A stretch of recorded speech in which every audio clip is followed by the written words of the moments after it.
Let's start with a simple question, one you probably haven't been asked before. Right now, in this moment, how many tabs are opening in your mind? I'm not talking about your browser. I'm talking about the browser in your skull. One that never ever shuts down. There's the tab for the work you should be doing. Tab replaying that awkward conversation from 3 days ago, analyzing every syllable. The tab running a low-grade simulation of every possible thing that could go wrong tomorrow. Tab quietly judging the music you are listening. The tab drafting a mental response to an email you haven't even received yet. The tab just watching all the other tabs, making sure they are running efficiently. This isn't multitasking. This is a permanent state of being. It's the background hum of a high-performance engine that was never given off switch. And the world looks an output of that engine. Solved problems, the quick wit, the apparent competence, and calls it a gift, a blessing. They see the sleek, fast car. They don't feel what it's like to be the driver, forever hurtling down the highway at midnight, with no exit in sight, no rest stop, just the endless roar of the road and the gnawing fear that if you slow down for even a second, the whole thing might just fall apart. We've been sold a lie about intelligence. We are told it's the key to an easier life. But for those who live with a certain kind of mind, it often feels like the opposite.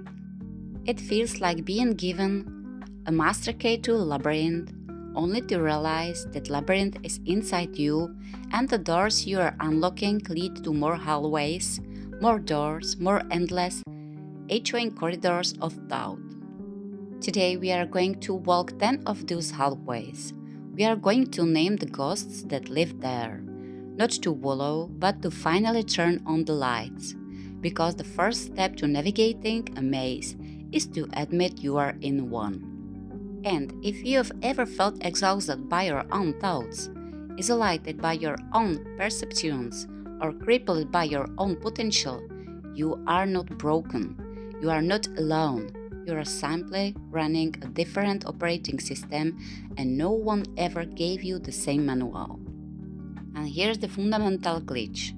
Your brain is not a tool for making decisions. It is a universe-generating machine. Ask it simple question, what should I have for lunch?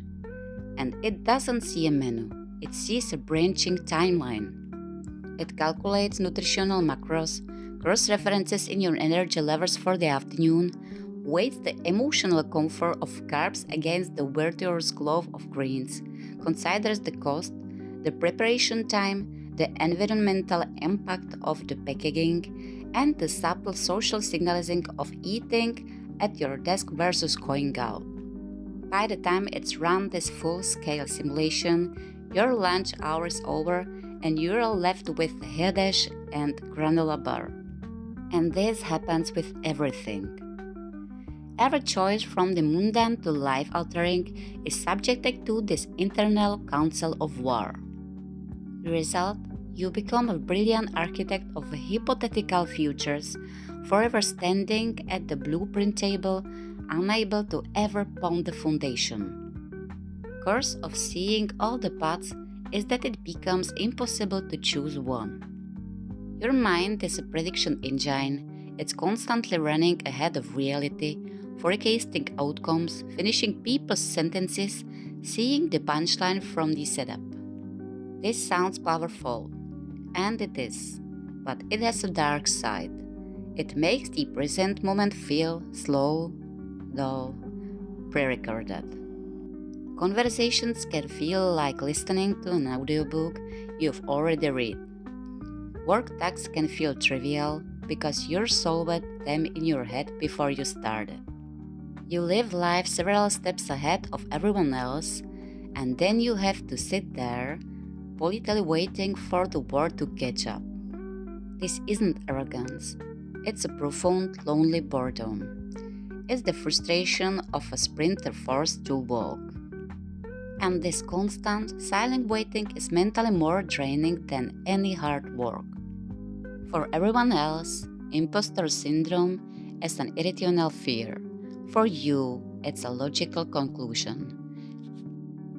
Here is why. The smarter you are, the better you become at understanding the sheer, vast, terrifying scope of what you do not know. You develop a precise map of your own knowledge. And the most striking feature of the map is the border beyond which lies the uncharted ocean of your ignorance. So when you succeed, when someone praises you, your brain doesn't celebrate. It performs a data check. It cross-references the price against the master map. And it always finds a discrepancy. They are praising me for knowing this, it says, but they not see the gaping void I have over here or the shaky understanding I have of that. Therefore, their price is based on incomplete data. Therefore, it is invalid. Therefore, I have tricked them. It's not a feeling of fraudulence. It's called hard calculus of someone who knows exactly how much they are faking. When most people feel an emotion, they feel it. When you feel an emotion, you deconstruct it. Heart doesn't just hurt, it becomes a case study. What's the root cause? What percentage of this is my responsibility? Is this pattern? How is this feeling affecting my cortisol levels and decision-making capacity? What will be the most logical and productive way to process this? You don't get to grief. You get to chair a commit meeting on grief. You don't get to be angry. You have to audit the books for your anger to see if it's fiscally justified. Your analytical mind, your greatest asset, invades the one space where it is brutal liability. Your heart. It turns raw, human experience into a complex problem to be solved. And some wounds don't want to be solved. They just want to be felt. But you lost the ability to just feel. You become a spectator in your own emotional life. It's not just your mind that's sensitive. It's your entire nervous system. Loud noises aren't just annoying, they feel violent. Chaotic environments don't just distract, they overwhelm. You notice the flickering light no one else sees, the distant hum of electronics, the slight tension in the person's shoulders that betrays their calm words. You're a satellite dish perpetually set to receive, picking up every signal, wanted or not. And signal for injustice, for illogic, for cruelty is the most piercing of all. It's not that you are too sensitive. It's that you lack filters others have.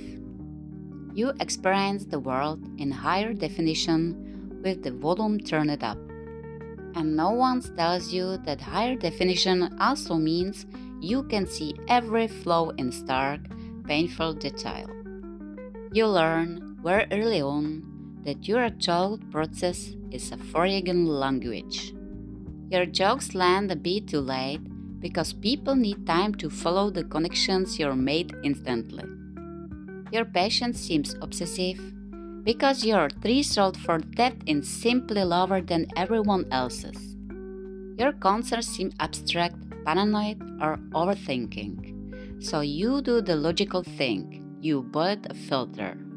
You learn to translate your complex native tongue into simple, digestible phrases. You laugh at jokes you saw coming. You note at points you have already considered and discarded. And in doing so, you ensure you will always be lonely in a crowd. Because even when you are surrounded by people, the real you, the one with the racing thoughts, the weird connections, the intense curiosity, in sitting in silence unheard. Connection requires being understood, and understanding feels like a distant country you never visit. You don't just see what is, you see what could be, and not just the good possibilities. You see fragile supports holding things up. You see the cracks in the system, flaws in the plan, hiding consequences blooming 5 steps down the line. While others are celebrating the launch, you're mentally writing the post-mortem for its unavoidable failure. This isn't pessimism. It's a pattern recognition on a delay. It's knowing how a movie ends while everyone else is still enjoying the opening scene. It makes you seem like a killjoy, a worrywart. But it's just the burden of seeing the strings that move the puppets. And once you see them, you can never unsee them. You are forever Cassandra, blessed with clarity and cursed to be disbelieved. You can do anything. It's not a blessing for you. It's a life sentence. When your minds can convincingly simulate success in a dozen different fields, every choice becomes a monument to loss. Choosing one path means murdering all other brilliant, vivid potential versions of yourself. The writer you could have been, the scientist, the artist, they don't fade away. They haunt you. They sit on your shoulder and whisper, "What if?" every time you face a challenge on your chosen road. Your life becomes a constant comparison not to others, but to the ghostly paradise of your own unlived lives. Weight isn't of what you are, but of all the things you are not but could have been. This is meta-suffering, the suffering that encompasses all the others. It is daily, hourly, minute-by-minute labor of translating your internal reality into something the external world can accept. It is energy spent pretending to be slower than you are, pretending to be less bothered than you are, pretending to not see what you see. It's the sheer fetish of compressing the symphony in your head into a simple melody everyone can hum. And this is why you are so often tired for no reason. The reason is this: you are living a double life.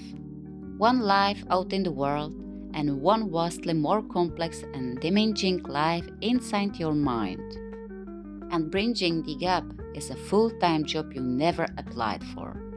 And finally, the deepest, most ironic fear, for all its power, your mind can become terrified of its own canvas. That blank page, that empty project file, that never beginning. It's not freedom. It's yawning chasm of possibility. And your mind, which can imagine a million perfect outcomes, is also paralyzed by the fear of producing something less than perfect.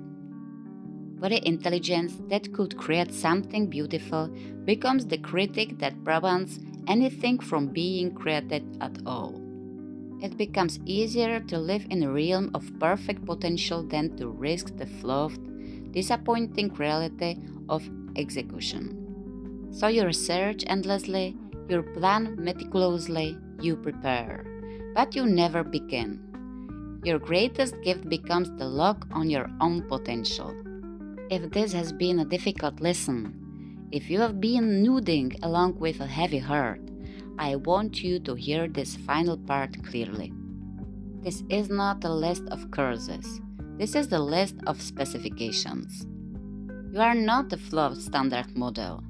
You are a high-performance device, and you have been trying to run consumer-grade software.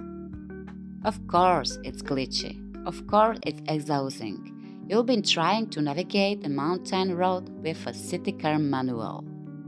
Goal is not to fix your mind. Goal is to learn its true operating language. Paralysis of analysis is the sign of a powerful simulation engine. It must be directed, not silenced. Boredom is a sign of high clock speed. It needs complex problems, not distractions. Imposter syndrome is the sign of a rigorous integrity checker. It must be taught to also acknowledge completed files, not just the ones still in the inbox. Your suffering is not a sign of weakness. It's the friction of a powerful tool being used for the wrong tasks.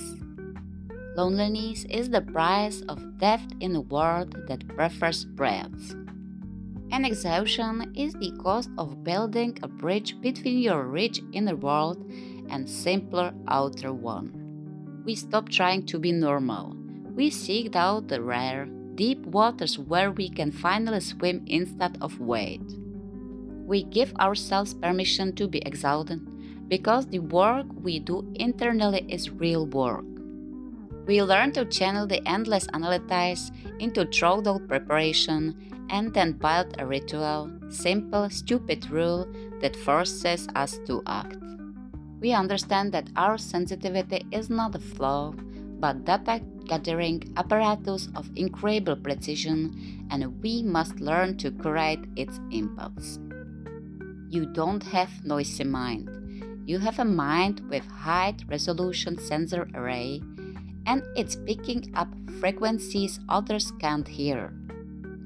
Task is to learn to interpret the signal, to build a life that doesn't ask you to turn down your volume, but that provides a space where your frequency can finally resonate. That feeling you carry, the weight, the loneliness, the quiet exhaustion, it's not the proof of brokenness. It's the signature of a different kind of mind, asking, pleading for a different kind of world. Start by building that world inside your own life. Choose depth over breadth. Seek understanding over approval. Honor your need for quiet, for complexity, for truth. Stop apologizing for seeing strings. You are not carrying a burden. You are holding a lens that sees too much. The world may never adjust to its focus, but you can learn to steady your hand. You can learn what to look at and when to look away. And in doing so, you might finally find not just peace, but purpose. Gift was never intelligence itself. Gift is what you choose to build with the profound, complicated, beautiful burden of seeing.